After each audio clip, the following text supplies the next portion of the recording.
Hi friends, welcome to our channel. ఏపీలో Congress party గడప గడపకు కార్యక్రమాన్ని ఏపీసీసీ చీఫ్ సిరిమల గారు విజయవాడలో ప్రారంభించారు. 9 గ్యారెంటీలలో కరపత్రం ఆవిష్కరించారు.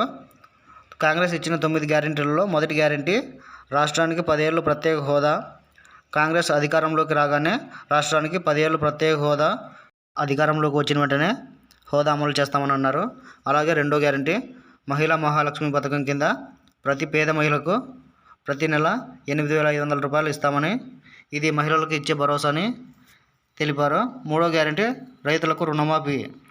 రైతులకు 2 లక్షల వరకు రుణమాఫీ చేస్తామని చెప్పారు. అలాగే నాలుగో గ్యారెంటీ పెట్టుబడి మీద 50% లాభంతో కొత్త మద్దతు ధర ప్రకటిస్తామని చెప్పారు.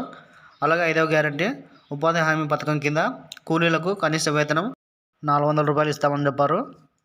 ఆరో గ్యారెంటీ కేజీ నుంచి పీజీ వరకు ఉచిత విద్య. ఏడవ గ్యారెంటీ రాష్ట్రంలో ఖాళీగా ఉన్న 2,25,000 ఉద్యోగాల భర్తీ, మొట్టమొదటి సంతకం ఉద్యోగాల మీదే.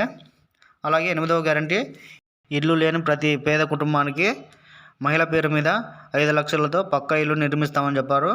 అలాగే తొమ్మిదవ గ్యారెంటీ ఇంట్లో ఎంతమంది ఉంటే అంతమందికి పెన్షన్, అర్హులైన ప్రతి ఒక్కరికి 4,000 పెన్షన్, వికలాంగులకు 6,000 పెన్షన్ ఇస్తామని తెలిపారు.